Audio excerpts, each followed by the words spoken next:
आप सभी का स्वागत है आपके अपने online platform day night classes पे। देखिए, एनसीईआरटी हिस्ट्री की आपकी सीरीज स्टार्ट हो चुकी है। 1100 प्लस क्वेश्चन। ये 1100 प्लस क्वेश्चन आपके तीनों एनसीईआरटी से हैं। एंशियंट, मेडाइवल, ठीक है, मेडाइवल और मॉडर्न, तीनों से हैं। अभी इसमें स्टार्टिंग क्लास 6 की एनसीईआरटी से करी है, तो वहाँ पे एंशियंट हिस्ट्री से क्वेश्चन जो आपके आ रहे हैं वो चल रहे हैं। जैसे जैसे आप आगे बढ़ते जाएंगे हम लोग, वैसे वैसे क्वेश्चंस बढ़ते जाएंगे, वीडियो की लेंथ भी बढ़ती जाएगी। टाइम अभी आपको 15 मिनट, एक वीडियो में 20 क्वेश्चन 15 क्वेश्चन मिल रहे हैं। फिर आगे आपको मिलेंगे कम से कम 25-30 क्वेश्चन, ऐसे मिला करेंगे, ठीक है। तो चलिए आइए देखते हैं। CUET वालों के लिए स्पेशली लिखा हुआ है UPPCS UPSC 14 मई 28 मई APFC का एग्ज़ाम है। SSC CGL वाले भी इसे देखें, ठीक है। और साथ ही साथ वीडियो री एग्ज़ाम वालों के लिए भी इम्पोर्टेंट है, वन दरोगा वालों के लिए भी। फ्री PDF आपके तीनों प्लेटफॉर्म पे उपलब्ध है, फेसबुक, ट्विटर, टेलीग्राम, तीनों पे। चलिए आइए देखते हैं। पहला क्वेश्चन, हड़प्पा का लोथल नगर निम्नलिखित में से किस राज्य में स्थित है? लोथल के बारे में पूछा जाए तो आप सभी को पता है कहाँ पे है, गुजरात में है। ऑप्शन नंबर डी, ठीक है, गुजरात में है। चलिए अगला, लोथल नगर के संदर्भ में कौन सा कथन सही नहीं है जो पूछा जा रहा है? यह गुजरात में माही नदी किनारे बसा हुआ था, एक बंदरगाह भी था, इसमें एक भंडारगृह भी था, या यहाँ से एक मत में जहाँ जहाँ पे जो है मनके बनाने का काम होता था। तो कौन सा इसमें सही नहीं है? तो देखिए, माही नदी किनारे ये स्थित नहीं, यही इसमें गलत है। अब इससे आप फैक्ट्स भी निकाल सकते हैं ताकि आप थ्योरी भी आराम से इसे कवर कर सकते हैं, ठीक है। लोथल जो है ये साबरमती नदी की एक सहायक नदी है, ठीक है। तो ये भोगवा नदी, अगर आपसे कहा जाए तो भोगवा नदी के किनारे स्थित था, ना कि माही नदी, ठीक है। याद रखिएगा, भोगवा नदी। ऑप्शन नंबर ए इसका सही है। हड़प्पाकालीन मोहर मुद्रा और मोहरबंदी के संदर्भ में आपसे पूछा जा रहा है। मोहर का प्रयोग सामान से भरे उन डिब्बों या थैलों को चिन्हित करने के लिए किया जो एक जगह दूसरी जगह भेजे जाते थे। शासक वर्ग द्वारा प्रचलित मोहर को बंद करना मोहर कहलाता था। बताइए इसमें से कौन सा राइट आंसर है? इसमें आपका जो राइट आंसर होगा पहला होगा, ऑप्शन नंबर ए, कि मोहर का प्रयोग सामान से भरे उन डिब्बों या थैलों को चिन्हित करने के लिए किया जाता था जो एक जगह से दूसरी जगह भेजे जाते थे। ऑप्शन नंबर एक ही यह इसमें आपका जो है सही है। अगला, हड़प्पा सभ्यता के अंत में विभिन्न विद्वानों के विभिन्न तर्क थे, ठीक है। इन तर्कों में से क्या था? नदियों का सूखना, जंगलों का विनाश, शासकों का नियंत्रण समाप्त हो जाना। तो कौन सा इसमें राइट आंसर होगा? तो देखिए, इसमें तीनों ही राइट आंसर हैं, ठीक है, ऑप्शन नंबर डी। अगला, वेद संख्या में 4 हैं, सबसे प्राचीन वेद निम्नलिखित में से कौन सा है? बेहद इंपॉर्टेंट क्वेश्चन है ये। तो ऋग्वेद है, आप सभी को पता है वेद 4 होते हैं, ऋग्वेद, यजुर्वेद, सामवेद, अथर्ववेद। सामवेद में आपको संगीत की शिक्षा मिलती है, ठीक है। यजुर्वेद में आपको क्या मिलता है? आयुर्वेद वगैरह की शिक्षा आपको मिलती है, ठीक है। चलिए अब आपको ऋग्वेद के बारे में पता है, सबसे प्राचीन वेद यही है, ठीक है। 3500 वर्ष पूर्व इनकी रचना करी गई थी, सबसे प्राचीन वेद है, ठीक है। और ऋग्वेद में 1000 से अधिक प्रार्थनाएं भी हैं, ये भी आप लिख लीजिए। 1000 से अधिक प्रार्थनाएं हैं, से अधिक, ठीक है। उन्हें सूक्त कहते हैं, ठीक है। 3 देवता इसमें काफ़ी महत्वपूर्ण थे उस टाइम पे, अग्नि, इंद्र और सोम, ठीक है। चलिए अगला देखते हैं। ऋग्वेद में आपसे पूरे ऋग्वेद में सभी सूक्तों की रचना पुरुषों द्वारा की गई। ऋग्वेद की भाषा प्राकृत संस्कृत या वैदिक संस्कृत कहलाती है। ऋग्वेद का उच्चारण श्रवण किया जाता था, ना कि इन्हें पढ़ा जाता था। तो इसमें से कौन सा राइट आंसर है? देखिए, इसमें आपसे पूछा जा रहा है, विचार करना है और कौन सा कथन सही है। सही, ये लाइन जो पढ़ा के सही है या नहीं है। तो इसमें अब केवल दूसरा और तीसरा सही, ऑप्शन नंबर सी पहला गलत है। पुरुषों द्वारा की गई ऐसा नहीं, ठीक है।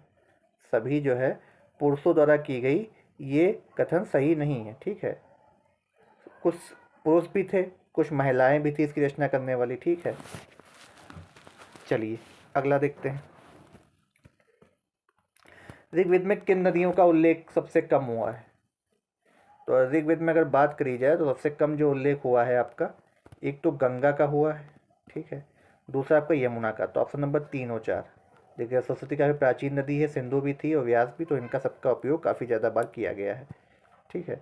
ऋग्वेद की सबसे पवित्र नदी ही सिंधु थी, ये भी याद रख लीजिए। सिंधु नदी सबसे पवित्र मानी जाती थी। और उससे पवित्र कौन थी? उससे पवित्र सरस्वती थी। चलिए अगला देखते हैं। दो सूचियाँ दी गई हैं, एक तरफ भाषा है, भाषा परिवार है, बताइए किसमें कौन सुमेलित होगा। तो अगर संस्कृत की बात की जाए आपकी, तो संस्कृत आपकी सुमेलित है, भारोपी यानी भारतीय यूरोपियन परिवार की भाषा है, ठीक है। दूसरा, अगर आपके पूर्वोत्तर क्षेत्रों की भाषा की बात करी जाए, तो पूर्वोत्तर क्षेत्र की भाषा में अगर आप देखेंगे तो इसमें आपका तमिल, तिब्बत और बर्मा भाषा का परिवार है। मलयालम की अगर बात करी जाए तो मलयालम आपकी जो है द्रविड़ भाषा का परिवार है, और मध्य भारत भाषा के परिवार ऑस्ट्रो एशियाटिक भाषा है। तो इसमें आपका राइट आंसर होगा ऑप्शन नंबर बी। आपको एक बार बता दें कि अभी जो आपका एनसीईआरटी में जो सिलेबस हटा है, यूपी की बुक्स में भी हटा है, तो आपको बता दें अब ये मांग चल रही है कि प्राचीन भारत को ज़्यादा तवज्जो दी जाए। तो हो सकता है आपको जितना मुगल हटा नहीं उससे दुगना आपको एंशियंट हिस्ट्री पढ़नी पड़े, और साउथ का इतिहास भी कहा जा रहा है कि लाया जाए। जो ये भाषा वाला आप पढ़ रहे हैं ना, भारोपी परिवार, ये साउथ के, क्योंकि साउथ के इतिहास को रिलीजियस से जोड़ा जाता है, इस वजह से साउथ की भी जो है हिस्ट्री को आपको अब पढ़ना पड़ेगा। तो जितना हटाया नहीं उससे दुगना आपको अब कवर करना नेक्स्ट वाले आने वाले टाइम में आपको करना पड़ेगा। अगला, ऋग्वैदिक युद्धों के संदर्भ में निम्नलिखित में से कौन सा कथन सही नहीं है।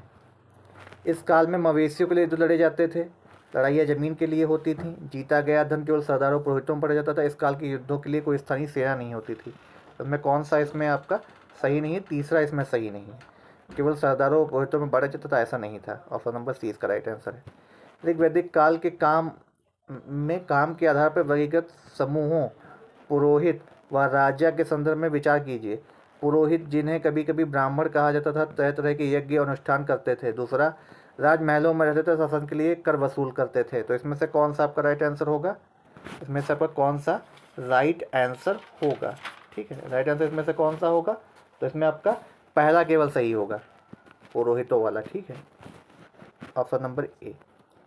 अगला, निम्नलिखित में से कौन सा शब्द ऋग्वेद में मिलता है। ऋग्वेद में आपका शब्द पूछा जा रहा है कौन सा मिलता है, तो तीनों ही मिलते हैं, ठीक है। ऑप्शन नंबर डी इसका राइट आंसर है। आर्य लोग अपने विरोधियों को निम्नलिखित में से विकल्पों में से क्या कहते थे। आर्य लोगों के बारे में बात करी जा रही है, तो आर्य लोग क्या कहते थे, दस्यु कहते थे। Option number D. अगला, जिस युग में महाद्वीप के उत्तर पश्चिम में ऋग्वेद की रचना हो रही थी, उसी समय कुछ अन्य जगहों पर महापाषाणिक कब्रें बनाने की प्रथा विकास हो रहा था। महापाषाणिक कब्रों की प्रथा के संदर्भ में आपसे विचार किया जा रहा है। ये दक्षिण और दक्षिण भारत में प्रचलित था।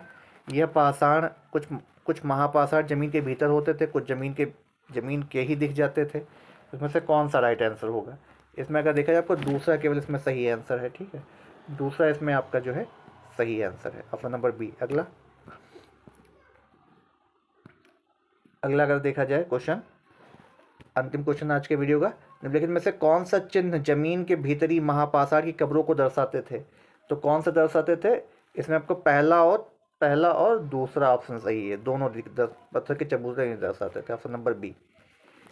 अच्छी लगेगी ये सीरीज, ये यकीन मानिए यहाँ से क्वेश्चन जरूर आता है, और ये क्वेश्चन आपके ऐसे आते हैं जो आपको लगता है आउट ऑफ सिलेबस है, बट वो एनसीईआरटी का पार्ट होते हैं, ठीक है।